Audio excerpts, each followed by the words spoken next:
of the United States of America and to the republic for which it stands, one nation, under God, indivisible, with liberty and justice for all.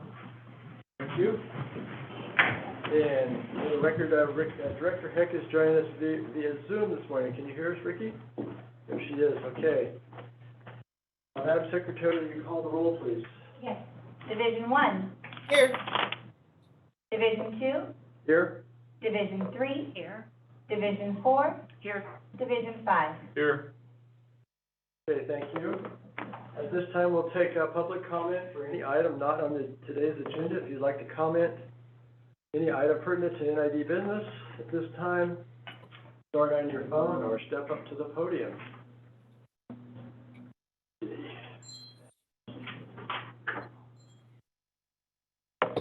No.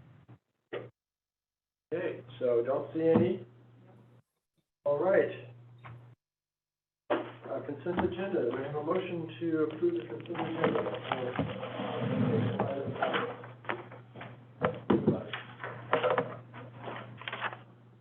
Let me step in. I move to accept the consent agenda. Second. Okay, moved and seconded. Is there any public comment on the consent agenda? As presented, start on your phone or come to the podium. All right, Madam Secretary, will you call the roll, please? Yes. Division 4. Aye.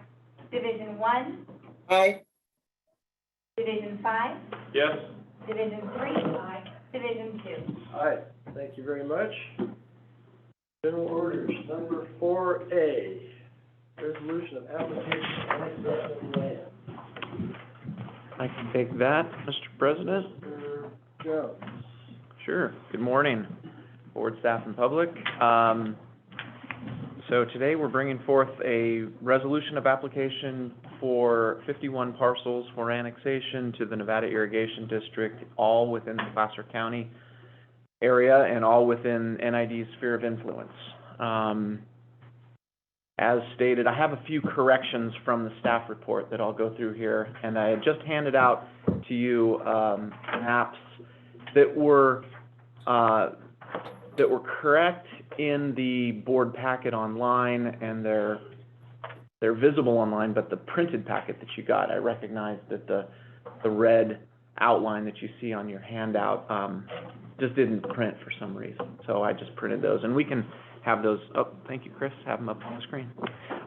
So in 2007, NID formulated its 2006 Nevada Irrigation District Sphere of Influence Update. Partial reason for that sphere of influence update was to continue to identify these islands within NID's sphere of influence that currently are outside the district boundaries, yet they're inside the district sphere of influence in our service territory.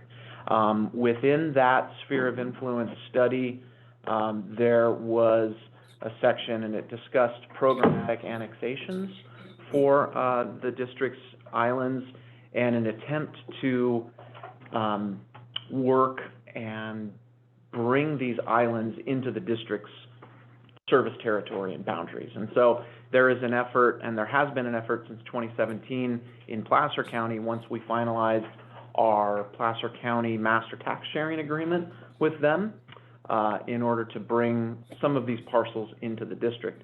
Over time, the parcels have been brought into the district when a particular property owner approaches NID and says, hey, we have 10 parcels or 10 neighbors that want to annex into the district, and so that's when NID has sort of begun the annexation process. We have budgeted annexations to the district, and NID has paid for those annexations since 2017, with the exception of the years 2020 and 2021, when we had some budget cuts and we did not budget for annexation properties. In 2020 and 2021, we had a couple smaller annexations, and those were initiated by and paid for by those property owners themselves at the time, when NID did not have budget. In 2022, we brought budget back to the district, and it was approved within the 2022 budget. So we have funds in order to utilize. I have been discussing with both Nevada County LAFCO and Placer County LAFCO on formulating these sort of annexation, programmatic annexation. And today is really the first time that we're bringing forth to you an annexation that you can see has large sections of land. What LAFCO likes to see when an annexation comes is sort of geographical proximity of parcels. This annexation sort of has three different sporadic and spread out areas that we're working towards, and that's just a function of the island process, or the islands within particularly Placer County. They're spread out far and wide. And so in working with Placer County Executive Officer of LAFCO and Nevada County Officer, we've formulated this process now in this year, 2022, with the hope of annexing a majority, if not all, of the Placer and Nevada County islands in the next 5 to 10 years, pending budget. This was sort of a first go at bringing this forth and trying to get as many parcels as we can annexed within the budget parameters that we have, and sort of a four-pronged kind of annexation assessment. The first is this geographical proximity towards the different islands. So we're trying to take properties that share property boundaries with each other and make larger blocks. LAFCO likes to see that so that we're not piecemealing one property at a time. So we took a look at that. We took a look at who are existing customers within this parcel and tried to pair that together. So that was a consideration. We also looked at who expressed interest in annexing. So occasionally over the years, we'll get a phone call, customer service will get a phone call, we'll get an email and says, hey, what does it take for me to get water? There's a irrigation ditch running right through my property, and I call NID and I can't get access. They're out of district. We cannot service them. So that comes into consideration, and that's a consideration here. And then finally, the last is budget. Do we have budget to even move forward on this? So out of all of those, it's sort of a kind of a mixture of priorities, but we came to the realization that these, I kind of sectioned them out for getting quotes and having taken a look and see how much effort it would take to really get the property map put together that describes the properties and the annexation parcels and the boundaries good enough so that, or appropriate enough so that Placer County LAFCO, as well as then the State Board of Equalization, will be able to identify the properties. Placer County Elections Registrar will be able to take these parcels and accept them into their system so that then they can become eligible members of voting for the district elections in the future, as well as gives our customer service and staff an opportunity to then have them into our GIS system so that we can identify those parcels as in district once annexation occurs. There is some corrections in the staff report on the, let's see, under the background, third paragraph down. There are approximately 700 parcels, individual parcels within Placer County that are an island. However, the district serves not 68, but we serve 77 parcels within Placer County that are outside district boundaries. 76 of those parcels are raw water customers, and there's one treated water customer. So those numbers are different. I apologize about the change there. Let's see. This annexation on the map that I gave you just now, it is correct on the online version. There's 3 different sections. Within each of those sections, there's any number of particular parcels. Section 1 has 3 parcels to it. Section 2 has more, and Section 3, you can see, is more dispersed and spread out. 51 total parcels. 18 of the 51 are currently customers of the district. There's 2 sort of types of customers: an intermittent water service and an irrigation water service, and that's a surplus. Both are surplus customers. The intermittent is just broken up, is more of a subcategory, and you've all seen that during our recent rates discussion. And so then we have 77 of those, but 18 of which are currently, I think they're all surplus customers. No, that looks like there's 1 in here that's an intermittent customer. So, go ahead. Their water rates would go down if they're incorporated. So yeah, so part of this, a lot of people call the district looking for annexation for 2 reasons, really. Well, 3, but I haven't heard of the third, but it's possible. One is that they're just interested in getting water, period. They have a canal running through their backyard or a property over, and they can get access to the canal relatively easy. The second is they have water service, and they're paying a 25% extra surcharge on top of that. And the third, perhaps, is they want to be involved in district elections, right?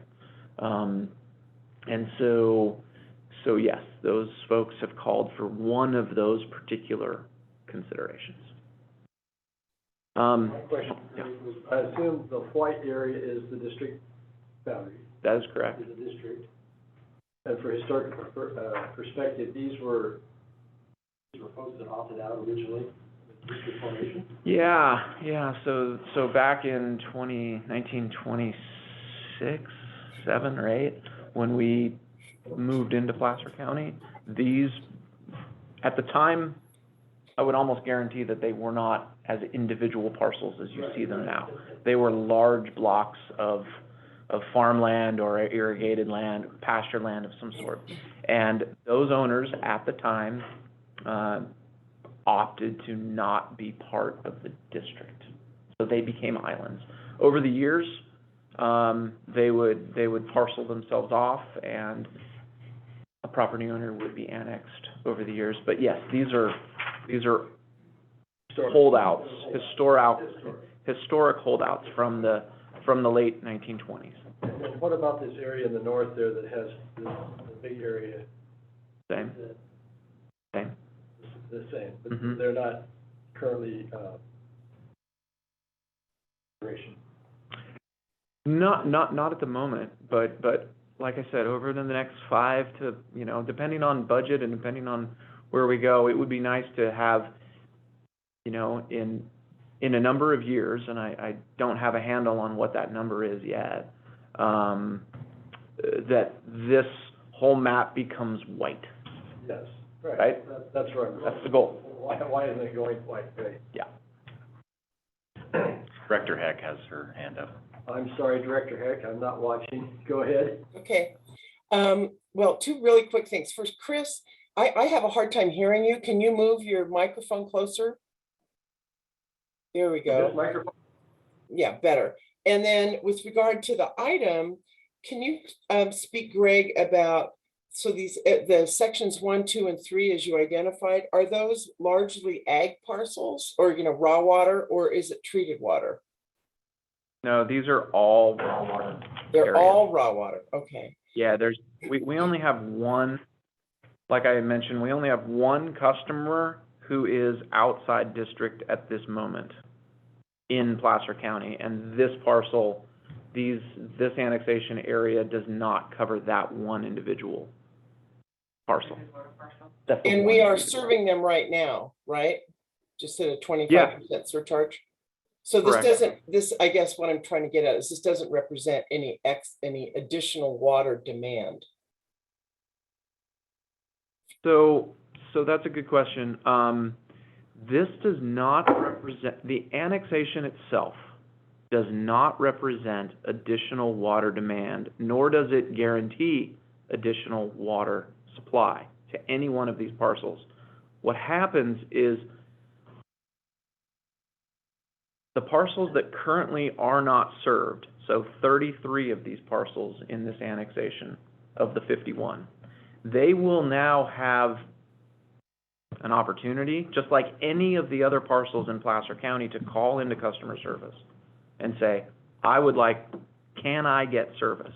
At that point, customer service and water ops reviews their application, figures out exactly where they are, what ditch or what canal they would be next to, and identifies if that canal has capacity within it to service more water. I see, okay. Yeah. So all the annexation does is it just allows that opportunity to happen. I can't tell you right now whether or not any one of these parcels that are currently not receiving water, would become a customer of the district once this annexation, if this annexation goes through. However, like I said before, there are customers who call us for one of two reasons. Either they're interested in water and they don't have water access right now because they're not annexed into the district, they're an island, or they are an existing customer within an island and are paying a 25% surcharge. So those customers automatically will drop their 25% surcharge. But would they request more water of NID? I don't know, and that would be a valuation that our customer service and our water ops folks do whenever we receive a request for water anyway. Okay, thank you. Does that And make sense? my last question is on the tax sharing agreement. In reading it, it kind of appeared that we have a base, a base time period, and that is that's set. And so I want to understand if, as these parcels change hand and the tax rate goes up, or not the rate, but the amount of taxes that are paid goes up in accordance with the valuation, do we share in that additional valuation in terms of income? Yes, we do. We do. Okay. Thank you. And it's good to note, since you bring the tax sharing agreement up, that this is not an additional tax to those property owners. Right. They will not get a new assessment based on this. Understood. Yeah. So those property owners don't pay any more to the county. All this does is it reapportions NID. It puts NID in sort of that pie that takes a proportionate share of that particular tax. Right. Got it. Okay, thank you. Yeah. The 500,000 that we're obligated to pay, we almost have spent that already. We have done that, I believe. Chip's not here, but Yeah. Doug, I believe we've done that with, it was the Placer County Government Center, Increased pressure, better, and we have met that obligation, yes. so we have no new obligation. No, that was our obligation. What did I want? Yeah. For section 3, I was curious because I assume that the area surrounding section 3 on the below and to the right is PCWA Yeah. sphere of influence. How do you decide what is PCWA sphere of influence versus NID sphere of influence? That's a great question. NID and PCWA have a working agreement that we have actually re-upped. We have re-engaged in that just a couple years ago or a year ago. We had met multiple times, and I think we brought that agreement to the board. It is a service territory cooperating agreement of some sort, for lack of a better word, and it defines NID's service boundary and PCWA's service boundary. outside of NID's territory. And so that agreement is currently in place, and it talks about some of these islands. As a matter of fact, we've sent this map and this packet to PCWA for their information. We're clearly within our service territory for these particular parcels in Section 3. But it is an agreement that we have with PCWA that we have just sort of tooled when we did an annexation over at the Placer County Government Center for that Mercy Housing. That sort of kicked off, that sort of re-engaged that discussion. But is that inside this Section 3 red? No, that's further north. Further north? Yeah, that's further north, not quite to where the 49 sign is. Oh, up there, okay. Yeah, actually, it's the next block above that Okay, Section 3, the northern line on Section 3, northern red line. As you go up 49 to the north, that's the PCWA. That's the Placer County Government Center. Island, DeWitt. So just another couple quick clarifications on the budgeting, and a change. Yesterday, or 2 days ago, it was informed to me by Placer County AFCO that they had just redone some of their annexation procedures, and they increased some of their fees, which is, you'll see if the last annexation you saw, fee was much lower than the $21,500. Yet, because our proposal is part of a larger adopted study, i.e. our 2006 Sphere of Influence update, this annexation, programmatic annexation, and that's what I'm calling it because it's more of a broader annexation process, our fee will be half that. So it'll be somewhere around $11,000, not $21,000. That's good. Mr. Johansson? When this is completed, when would be the next round? 2023. I'm assuming we'll come in next year and take another couple of these probably larger chunks of land that are all relatively geographically based on budget. Yep. Yeah, we'd propose budget in 2023's budget as well, but I anticipate we'll bring something similar to this in terms of a programmatic chunk of lands back to the. It's not a huge cost. It's not, and it's not an immediate revenue generation from NID, and I'll just be honest with you, we're actually going to reduce our revenue by roughly $5,000 based on that 20, but those current 18 customers would not be receiving, we would not be getting that 25% surcharge from them. Director Heck, I see your hand. Yeah, thank you, Mr. President. Can you tell us of this larger map in this white area, or, of these annexations, how they divide up in terms of our divisions, Division 3, Division 4, so on? Yeah, so currently, under the map, the previous map, this is all Division 4, right?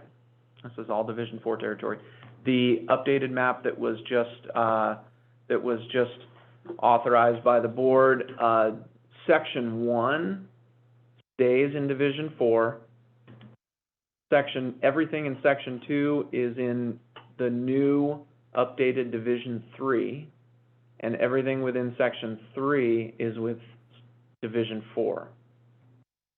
Now, those just happen to be how, that is not, as you could tell on the original assessment of how staff has defined where these annexation parcels are. The division boundaries, the district's boundaries and division boundaries were not part of that process, nor part of that thought process, to be honest with you. It wasn't until just last week that we looked at it, and that's how those happened to fall out. So, right now, they're all in Division 4, but with the new mapping and the redistricting, Section 2, all of those parcels contained in Section 2, will be in Division 3. Yeah, but Section 1 and Section 3 would stay in Division 4. Does that make sense? Well, I mean, I just was curious how it broke down, and in terms of the population and the numbers that were used by the consultant, do they equalize? You know, or, you know, are we unbalancing the balance? That's what I was curious. No, okay. No, per the election code, a special district is not required to redistrict due to an annexation, but can. And I think the threshold is 20% increase or decrease. Oh, okay. So we're a ways. Okay, thank you. We Yeah. wouldn't be close. We're quite a ways away with Yeah. 71 parcels, 51. 51 parcels. All right. Question. Chris? Yes, sir. I have a I'm question. sorry, go ahead, Lori. Yes, thanks. So how did we determine these section red boundaries? Did we wait until, did all these 51 people come and ask to annex, or how did it come to pass that these 51 are grouped in these types of sections? So we based on it kind of on a 4-prong assessment. One was geographical proximity. So we'd look at the map in total from just a high level, looking at it in 2-dimensional. Where can we find geographical proximity? Because that's really what LAFCO wants. They want projects that are annexed that have a much broader reach, as opposed to one single off parcel. So you want to look at it that way. We looked at existing customers, who were existing customers, who were not. As I mentioned before, there's roughly 77 customers in the Placer County area out of 700. The third was really who expressed interest.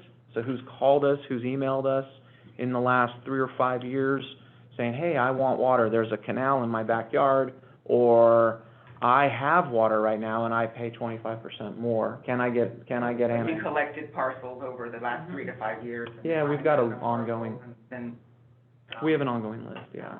And then finally, it was looking at, do we have budget, and what is that budget, how far can that budget go, right? And so, Section 3 was really the big one that sort of grew and shrunk depending on the size of the budget that we had and the consultant that will be helping us with creating those maps and those meets and bounds and the descriptions. I see. Yeah. And looking at these, so let's just take Section 2 boundaries, the map on Section 2. So some of them are green, and so they're currently receiving out-of-district water, right? Correct. And then, so the ones we're gonna annex are the ones that are the exclusion, so those are the only ones, all the rest of them are already in the district? That is correct.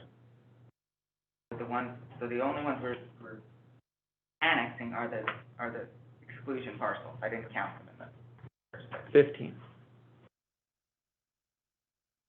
And so these out-of-district, are these considered the out-of-district, customers? So did they not receive water until we declared surplus water on May 25th? They weren't eligible to get water until we declare surplus?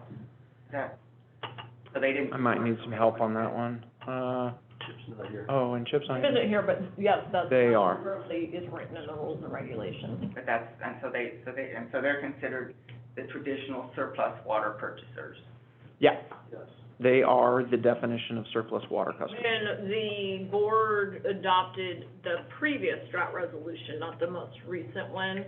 There was a limitation placed on additional out-of-district customers through that resolution. But currently, because there was surplus declared, they are able to receive water. Yeah. It's important to note, this isn't an automatic dedication of supply. It's still on first-come, first-served basis, and as such, if there was ever a moratorium issued due to lack of water supply, then, it's first-come, first-served, so people could essentially not be hooked up. And so is there any cost to these people? They just get on a list and wait, and then when there's lottery ticket comes up, then we say, okay, we're gonna annex you. Is there a cost to them on the upfront? The district pays the whole annexation cost. If someone just has to say, I wanna annex and get on the list and then hope to get a cluster of other people around you that wanna annex, is that how that That works? is correct.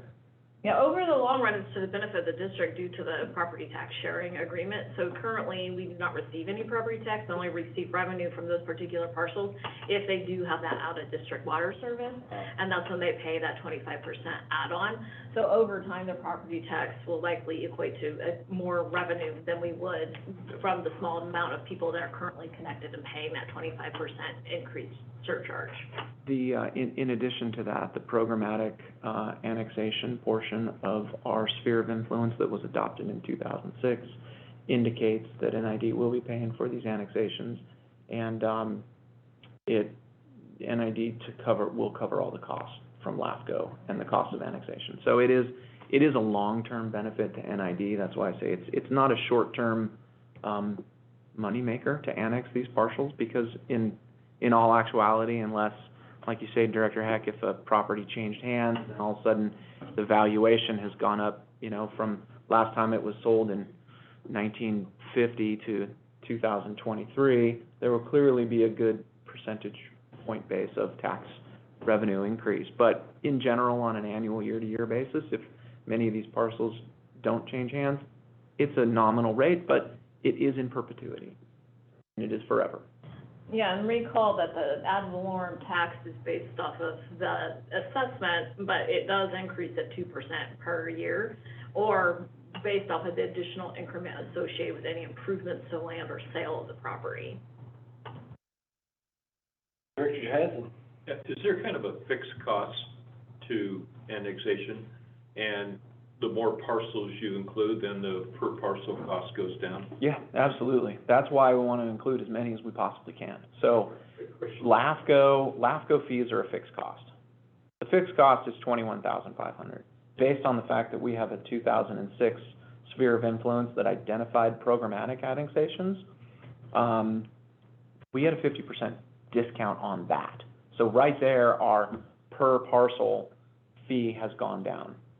And that's why we want to do as many as we possibly can, because the application fee is just the application fee. If I had one annexation parcel, when we did the one parcel in Placer County Government Center, that was the same fee as if we did 50. What drives the price up a little bit is the mapping and the meets and bounds and the legal description of each of these annexation blocks. It's not identifying.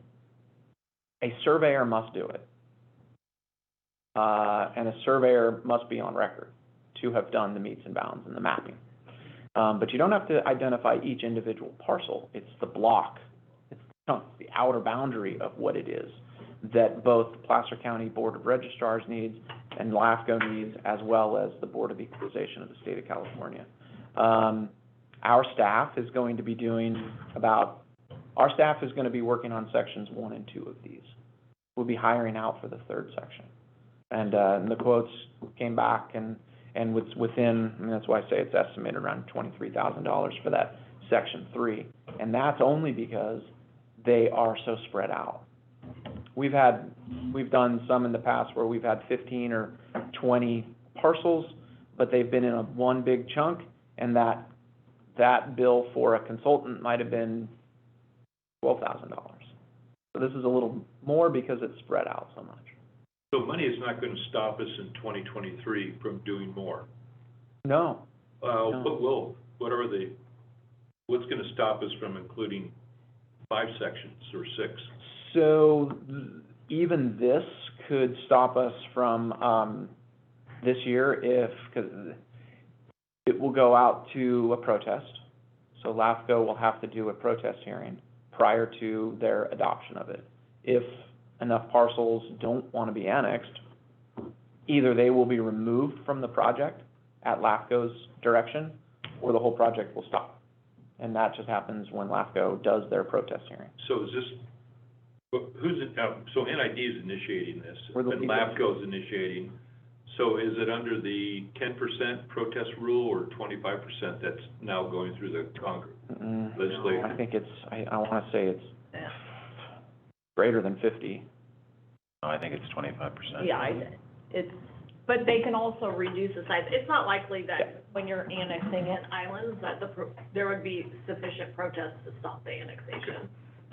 And LAFCO will do that on their own, and they'll Yeah. do that, if they see that they're getting greater than 25%, they'll definitely call us, and we'll talk about shrinking the size. I mean, Or oh, expanding. Michelle is on the line? It's not. Hi, Greg. Hello, Hi, board Michelle. members. Thank you. I didn't realize you were here.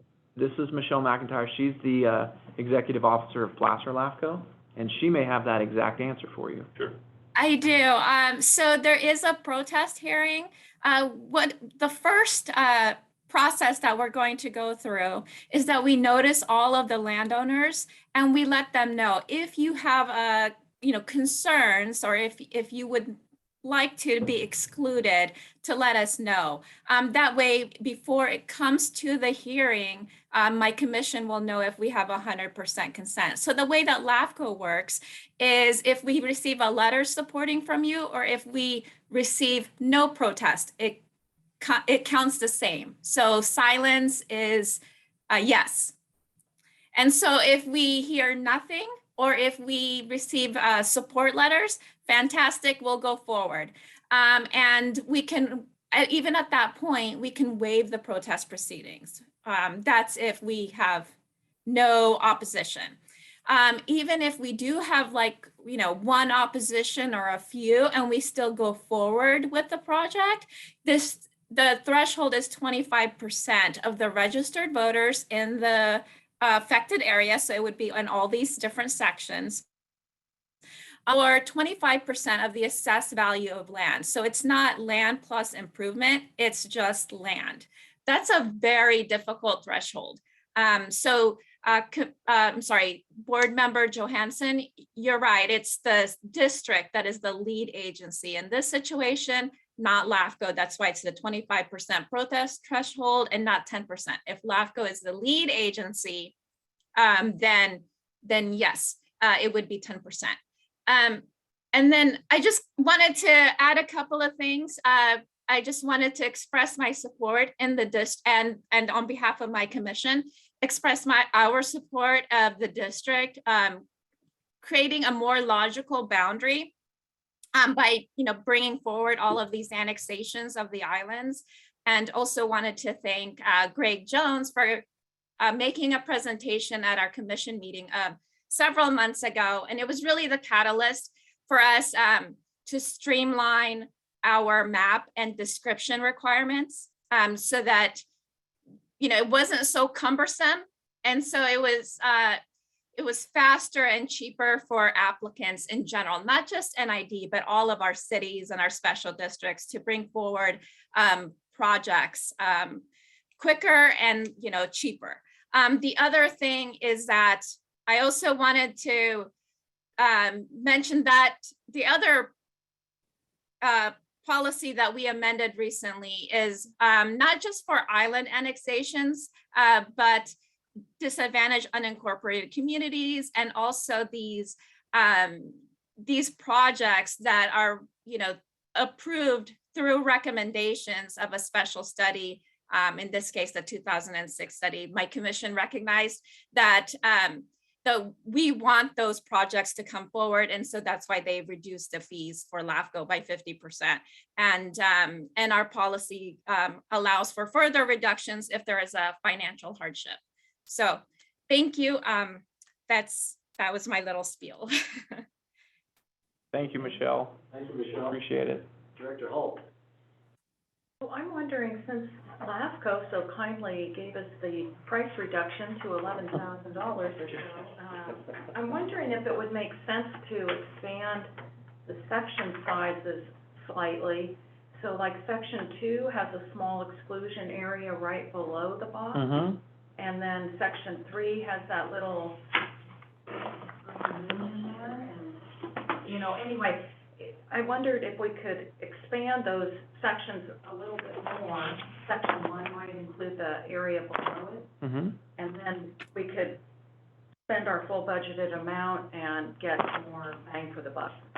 That's a good idea.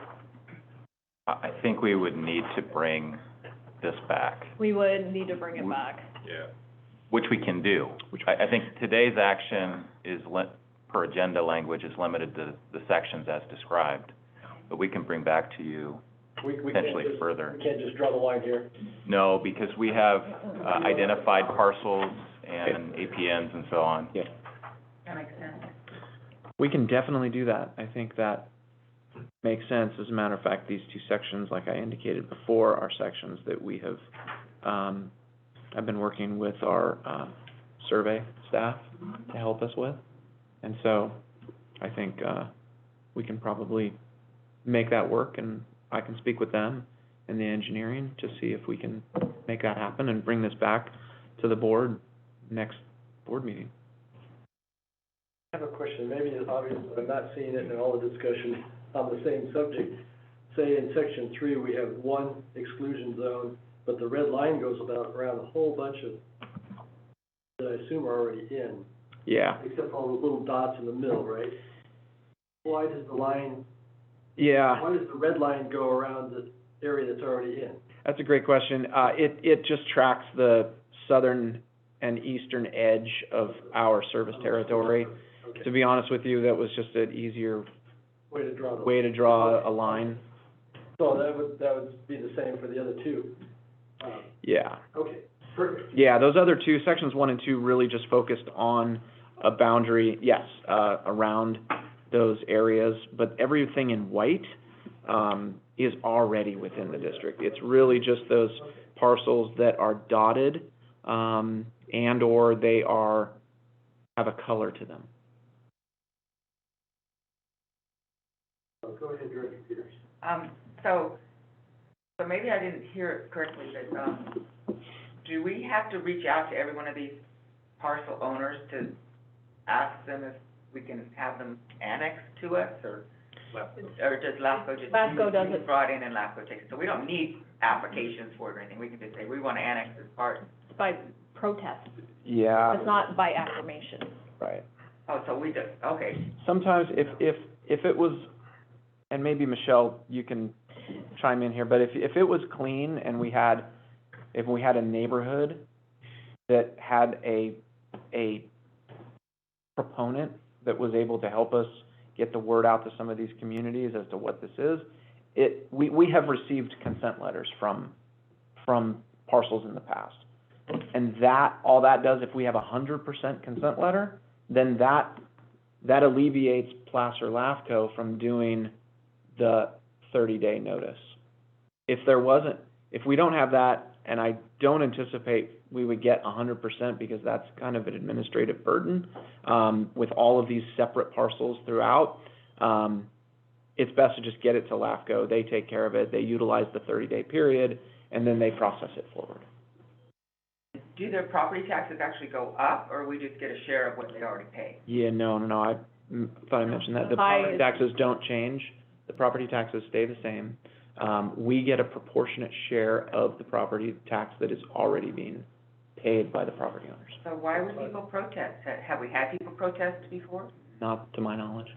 Typically, you have protests when they're doing like new large residential developments, and part of the annexation is related to a future rezoning of an area, say from agriculture to residential.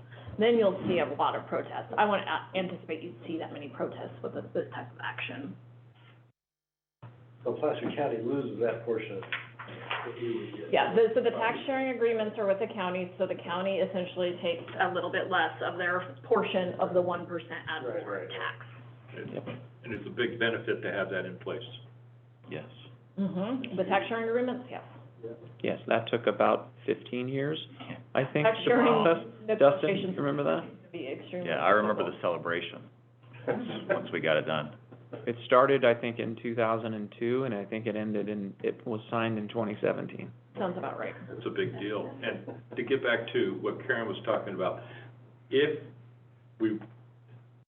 there might be a reason why these are the shape they are in, the sections, but to expand them, is that gonna slow us down much?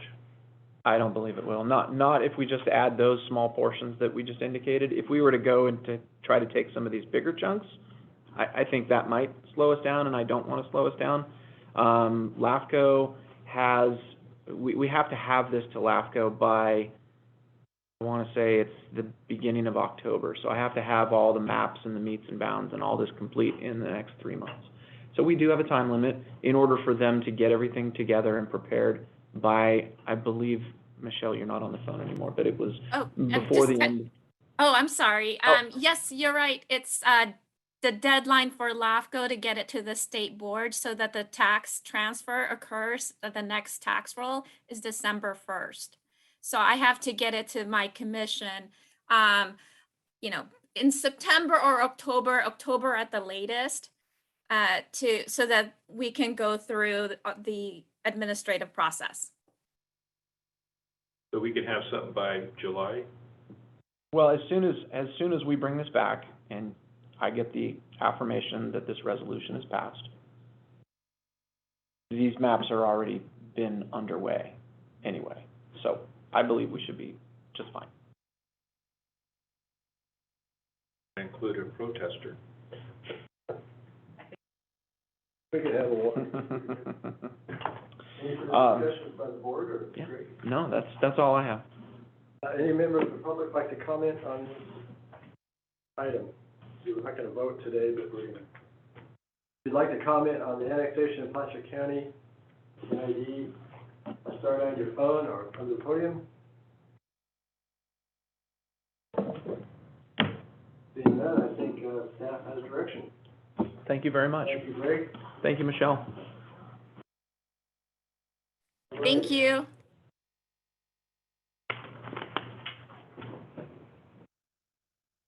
Item 4B, job description payroll position. We have with us today for the, I guess it's right.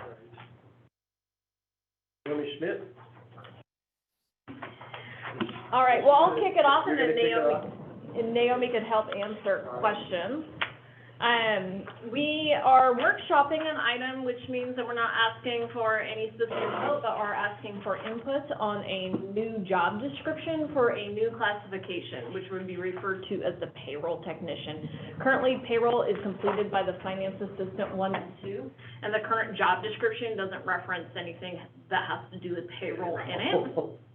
One of the other challenges is that payroll in a public agency has been increasingly more complicated due to the regulatory reporting, specifically with CalPERS. And so it is a very kind of unique subset of skills that are required to be able to manage a payroll efficiently and effectively and in compliance with all the legal requirements. So as such, we are proposing a new job description. So we had the proposed job description, as well as we completed a market study with other like agencies for recommendations related to the salary. And we reviewed City of Grass Valley, City of Lincoln, City of Roseville, El Dorado Irrigation District, Modesto Irrigation District, Placer County Water Agency, Sonoma County Water Agency, and Turlock Irrigation District to establish the proposed salary, which we were proposing to set at the average of those entities, which is a pay increase from what currently the salary range is for finance assistant 1-2, and would be maxed out at step 5 at $74,270 annually. And we also took into account any compaction issues, so this proposed salary will allow for 10% separation between the next higher class. So at this time, is there any comments or questions? And then based off of your input we received today, then we bring it back for a formal vote at a future meeting. Did you look at, when you surveyed the other agencies, did you look at the number of employees per payroll tax commission to see kind of the workload and whether, I have no idea, but whether there's capacity in this position to support other finance-related functions, because, you have 220 paychecks being issued twice a month. Is there capacity to support other finance-related functions? There is some ancillary tasks that the current payroll technician does support, as far as audit preparation for annual financial audit.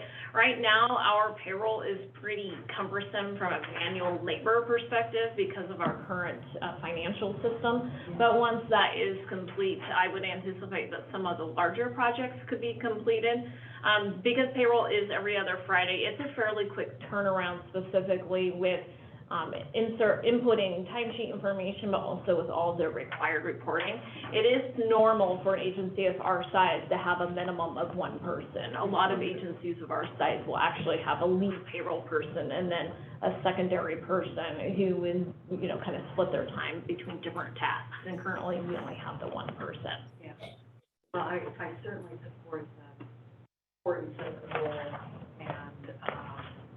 and I think as we improve our automation, automated time reporting systems, et cetera, I think we have opportunities to look at the position, as I know you will. And we have already started to implement some streamlining efficiencies within our process, but definitely much more will come when we get off of paper timesheets. Yeah. Okay. Director Peters? On the experience of it, it says, an associate degree from a technical college or equivalent work experience.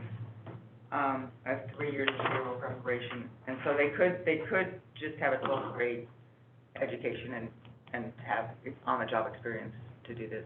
Correct. What we have found is actually on-the-job experience that is the most helpful for payroll. Payroll is very nuanced on specific roles or rules and regulations you have to follow. And so you'll often find that some of the best payroll people did not have the opportunity to go to college. And how many finance analysts 1, 2 do we have on staff? We currently have 2. One of the positions, so we currently have one staff member is completing accounts payable, one staff member who is the current payroll technician is a finance 1 and 2. And then we also have one open position due to a internal promotion where the former senior finance assistant was promoted to an accountant. So the idea isn't to add a position, the idea would be to replace the current finance 1, 2 position that serves in the payroll function. So one of them, so that person will get this new job and get the pay raise. Not necessarily. In fact, the current payroll technician just provided her resignation, so we will be going out for an external recruitment. So it all kind of works out timing-wise. But there will be, this said an internal recruitment, but not. It was, and that was a new situation that just occurred actually yesterday. About that. Okay. I'm just gonna say, having done my own payroll for a couple of years for up to 30 people, anybody who can do this job and keep their sanity and report to the state has my support. Yeah, it is a very challenging position. There is a great responsibility that is needed to be a successful payroll person. There's also just a lot of stress associated with it, and given our current system and some of the challenges we have had, a huge kudos to Shauna Cresswell, who's our current payroll person. She's just done an amazing job of handling and navigating the multitude of, fireballs that have been thrown at her, specifically system related. So we greatly appreciate all her service to the district. Okay, any member of the public like to comment on this item? Star 9 on your phone or come to the podium. New job description, payroll technician. Okay, next staff has direction. All right, we'll see you back soon.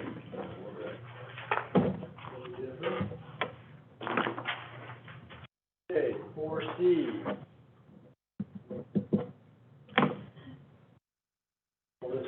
I will. So there is a current district board policy 2174, which is related to educational reimbursement. The current policy was suspended in, I believe it was 2020. I thought I wrote it in there. In 2020, what was it? in 2020 due to revenue concerns associated with the ongoing COVID-19 pandemic. And I recommend at this time that the board take consideration of reinstating the policy. So the current reimbursement policy allows for reimbursement of educational expenses in an amount not to exceed $2,000 per year per eligible employee. And this program, in my experience, agencies who have this program, it is highly successful in that you are directly investing into succession planning for your staff. Some of the best promotions that we've ever made since I have been here have been related to staff members who have taken advantage of this particular program. And in fact, one of the staff members was somebody that I just referenced just a few minutes ago in the last item, who was able to be successfully promoted to an accountant position. And so I do find that this policy allows for the board to invest in our staff, which is much needed for future succession planning. And typically, you do not see more than 2 to 3 people participating at any time, because there still is a great personal commitment on behalf of the staff member to participate in the program, because they are required to get a C or better. And frankly, not a lot of adults really want to commit the time to furthering their education. So those that do, I think that it's just wonderful if the district can continue to support that particular program and those folks that are wanting to better themselves. They're here. So, I have a question.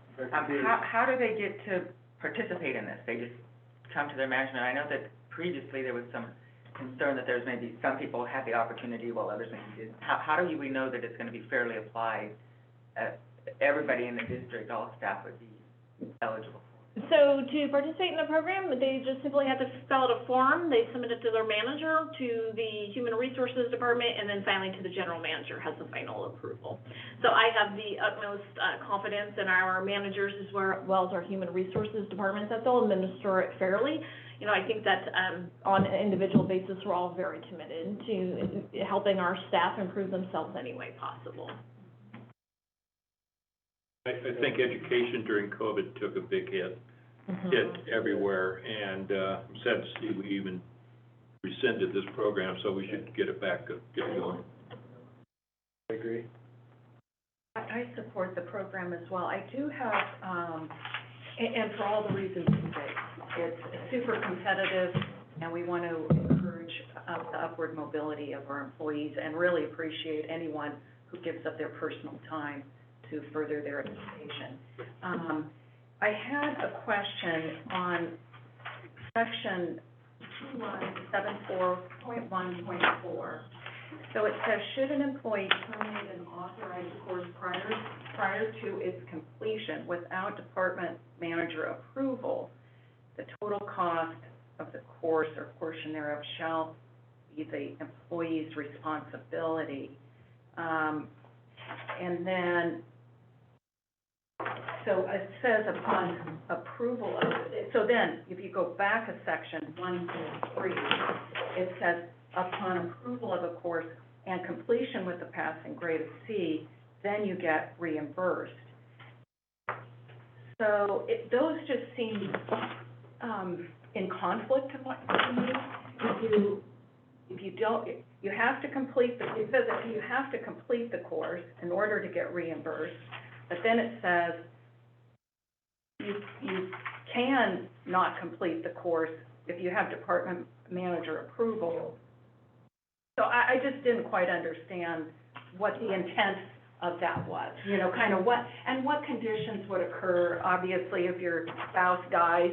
I think along those lines, if there was some significant family event that, you know, prevented them from being able to participate. Yeah.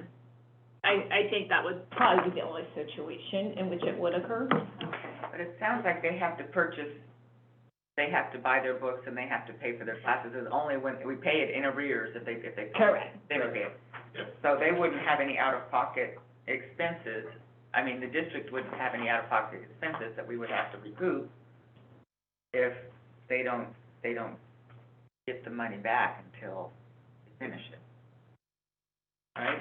I think that this section is intending to state that for example, if employee A started a class, paid for their books, had a significant family event that prevented them, sick child, from being able to complete it, then the manager at that time could say, since you've already made these initial upfront investments, and you have something out of your control, we will go ahead and I'll pay that. pay you back. We still allow for I see. reimbursement. It would be on a very limited situation. It really would be, some sick family member, wildfire, something of that nature. So the other part I didn't quite understand was in that 1.3, the last, on page 3, it says no unpaid balances over the maximum will be carried forward to the next fiscal year. It sounded like you're getting reimbursed for actual expenses, so how would you have an unpaid balance? You're only getting reimbursed for up to $2,000 per year. So I think what it's intending to say is if you spent $2,500, you can't carry over your $500 to the next year and get reimbursed out the next fiscal year. You can't split it to get under the $2,000. Okay, all right, thank you. That the managers have discretion. Yeah, I wouldn't see it being used very often, but I could see a situation where Sure. unfortunate circumstances. Yeah. Not And our, by an accredited, institution, that could also be a trade school or something like that? It could definitely. Mm-hmm.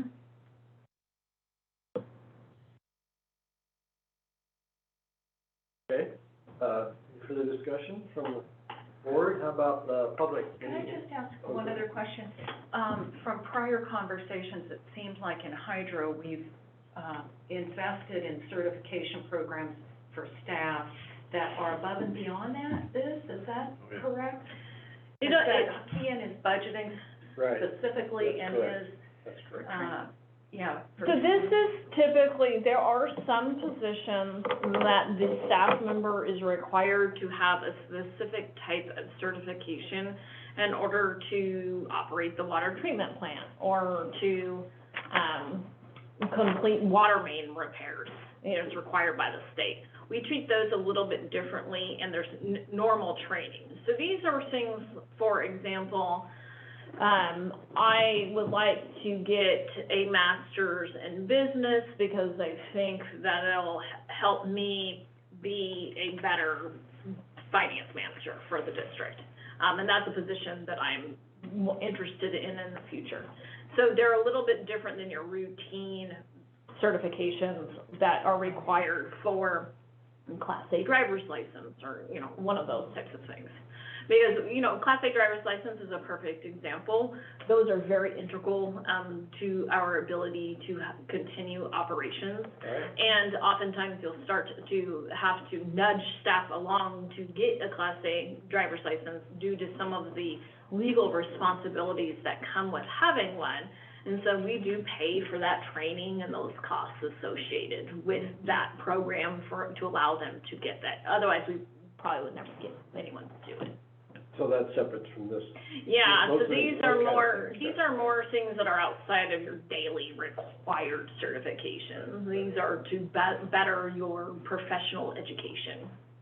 a more rounded person. All right. Is that enough direction, I think so. Jennifer? Okay. And you're up one. And Ricky has some, Oh, Ricky, I'm sorry. Oh, that's a thumbs up, not hand. Not raising your hand. Okay, then, letter 4D. State manager job titles. and this one would be really quick. Yeah, this one should be very, very, very quick. We're not asking for money or changes in anything necessarily, just a change in the job titles for the managers.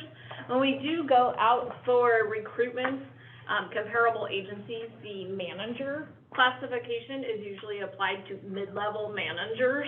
And so we do have some concerns when recruiting that we will simply get passed over by some good candidates just because they're not recognizing that our managers are technically department heads. And so we're just trying to equalize the title with other like agencies. I think it's pretty good. Yep. No-brainer. It's an easy thing to do. So these duty statements haven't changed. Nothing's Except for changed. this title. Correct. And so there will be a lot of ancillary documents that will also require updating once we bring this item forward for formal approval. So it will take we'll have to, kind of take those as we come to them, because there are manager classification titles and a lot of policies and regulations. We'll have to have new, plaques on the door. I think we can wait over time to get to those. And little signs on the desk. They'll all be directors now. But at what point does the org chart ever get updated? Does the org chart, like when we hire, like these payroll and the hydro positions, when does that actually show up on our org chart? Because our org chart hasn't, when will the org chart be updated? The org chart's updated annually, and then as we change it. I don't know, did we add up on the hydro positions? No. Yeah, it's on the website. It says January, the date on it says January 2022 on the website. Yeah, we can verify, but we do it minimum of annually, and then as changes get So made. when we approve the position, the org chart is updated. Uh-huh. Typically, unless we just So didn't do it with hydro. The hydro positions would be. Yeah, we'll confirm. Okay. Any other input from the board? No, makes sense. About the, public, would like to comment on this item, start on your phone. Input. Director Heck, did you, Thumbs up. Okay, thank you. And you have input. Perfect, Okay. thank you so much. Thank you. All right, moving right along. General manager's report. I will make this very brief. We are just plugging along just fine right now. Irrigation season is underway, and we've worked out the kinks. So we have, I think maybe has topped out our precipitation up at Bellman. We're at 60.07 inches, which is 87% average, which is, Just kept coming in. I just keep coming, I know, we're not gonna complain. So Chip's rain dance that he always threatens us with has been working. We're topping out on storage right now, so we maxed out about 265,412 acre feet. Yeah, it's great. So we're 118% of our 8-year average and 98% of capacity. So we do think that we're topped out at this point unless we get another strange storm rolling through, which who knows, it could happen. Any more snow? I had heard there was flurries this weekend, but I don't know that it's stuck. Nothing on the ground. Is that, Just flurries, yeah, I don't think anything's stuck. is that sure how many inches we got in the last big rain at the moment? No, I don't have that. That was 1 inch. I heard there was 4 inches somewhere up there. I don't think there was 4 inches. I have not heard that It was amount. very good. Yeah. Chip said 1. Okay. So we're looking great for storage. The rest of the state is in a little bit of trouble. So basically, the big swatch from, PCWA, us, and Yuba, we're all looking good. Oroville's fairly low, Shasta's low, the other project reservoirs are low, which is somewhat concerning. Folsom's looking really good, but it will be relied upon for the state water projects more than in the past, so do expect to see some pretty quick releases coming out of there. Yeah. They'll be ramping those up over the year. One quick update on Shasta, that since the rice growers, even the ones who planted, couldn't get enough water to go forward, Shasta's not having the big draw that they've had in previous years. Yeah, So it's actually slowed down and they're holding more back. good news. I mean, they're going down, but it's not the big. It's good news and bad news. Yeah, Yep. it is. Right. And that's all we had to report for today. Good. All good news. So far. All right. Ask a question? Status of Hemp Hill. Hemp Hill is underway. We're still working through some issues. The permitting is caught up in SHPO right now, which is a requirement of the Army Corps permit that we'll receive. So we're hoping to get those issues worked out into the July timeframe. If we don't get them worked out into July, we would probably have to delay the project till next year. There was some type of rumor going around with the regulatory agencies, all the funding disappears. which isn't the case. So the grant that we received from the state, we do have 5 years to spend those funding, and then I would anticipate that this board, due to your previous board project, wouldn't feel the project in the next budget cycle, so I think we'll be all good. So if everything goes forward, we should be fairly good to go, if we get those permits in the July timeframe. We're also waiting on the 401 certification from the water board, which hasn't come yet. So, Director Heck. Thank you. Jennifer, can you remind us, please, excuse me, when the administrating hearing officer hearing is? I know it was rescheduled, and what date is it, please? Then, 20th? July 20th. Yes. July 20th, okay, and that's public, right? It's, Oh, yeah, and everybody right. who's already signed up to be notified has probably received the notification themselves. thank you, I just needed to get it in my calendar again, thank you. Do we have to prepare anything for that hearing? Just a brief status update. I anticipate that will be maybe a 15-minute discussion. It's, Yeah. yeah, there's not anything of substance to report. They had just committed to having them scheduled every 6 months. See anything July 13th? Was that the original date? That was the original date. Yes. I understand, but No, that was canceled and rescheduled for the 20th. Scheduled because of our conflict with the board meeting, right? Yeah, and they did that last time as well, but thankfully they've been amenable to moving it off a board meeting day. yeah, because we're meeting. Yeah. And so we're still meeting with South Sutter Water District regularly, and in good faith? Yes. Will the board ever get an update on that before? Yeah, when we're ready, we'll bring it back to closed session. We anticipate that in the next couple of meetings. That'll be after. Didn't we have an update in closed session at our last meeting on that? We did. You did? Yeah, Yeah, I think we did. we did. Okay, thank you, Jennifer. Board of Directors reports. Director Johansson. So the state is updating all their water right records, putting on digital. It's gonna take, they expect it to take about a year. One of the guys who's doing it said, it's gonna take longer. Yeah. It is a daunting task. But they're hoping for more transparency, more fingertip. Okay, here it is. Here's the water right this person had. This person recognized that the state has issued 5 times more water rights to water than there is water. And so then we'll just keep this updated. Okay. But what they do with that information could be interesting. So we're blessed with water up here, tied into the west side of the Sacramento Valley. Wells are going dry. I've been on a waiting list for a couple, 3 weeks now to just buy 13 acre feet.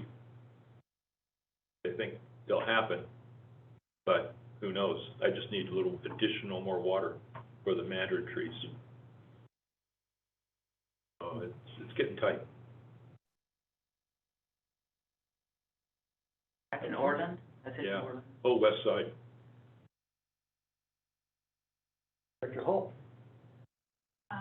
I am going to participate in 2 RWA programs, one tomorrow morning, which is with the State Water Resources Control Board Chief Executive, and then on Friday, there's a program on delta management and the impact on Central Valley counties, but I thought it'd be interesting to better understand kind of how that system works together, so those are Thursday and Friday.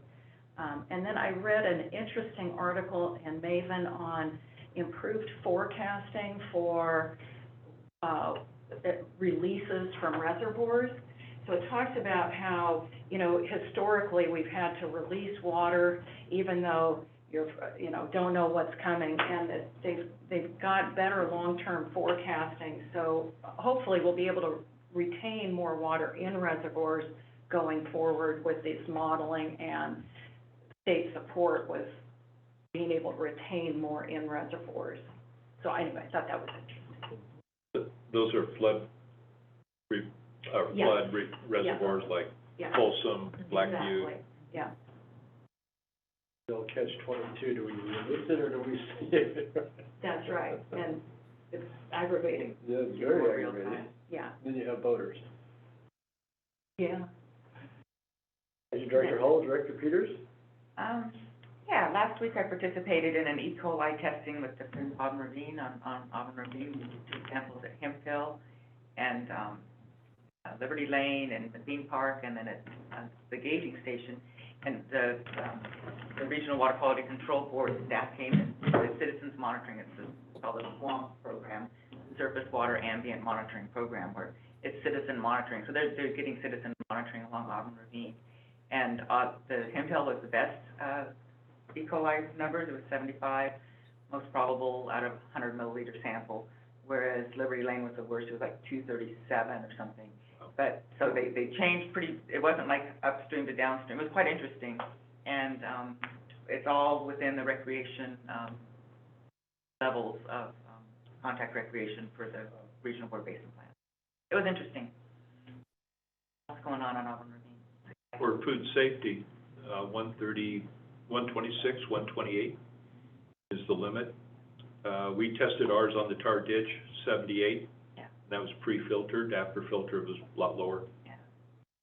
So, but isn't that tested also by the Irrigated Lands Program, the sub-watershed group? I don't know if Auburn Ravine is, I don't think in the ravine. The runoff. I don't, that'd be an interesting question, because they're doing Raccoon Yeah. Creek and a whole bunch of them. The Irrigated Lands Program is? Yeah. Okay, thank you. Director Hick, do you have a report? I do. Okay. Two things. 2 weeks ago, I guess it was, I attended, as did Director Johansson, the South Center Water Agency, our water right negotiation. I'm not going to talk about it other than I'm working with Director Johansson and our staff and Dustin and Jennifer on trying to settle that out. And it's interesting, instructive, and I attended. I just want folks to know that I'm part of that subcommittee or ad hoc committee. And then last night I attended a Watts for Watershed event, and it was sponsored by Circle. It was a community event to celebrate the addition of solar on their building. And so it was a large community event, and in part was a celebration of Circle's 40th year in existence. So what was great about it was I got to connect with a whole lot of folks that, because of COVID, none of us have seen each other much. And boy, did I answer a lot of questions about NID. So it was good. Drought, abundance, cutbacks, what's going on. So it was a good educational event for them, and I enjoyed it. That's it.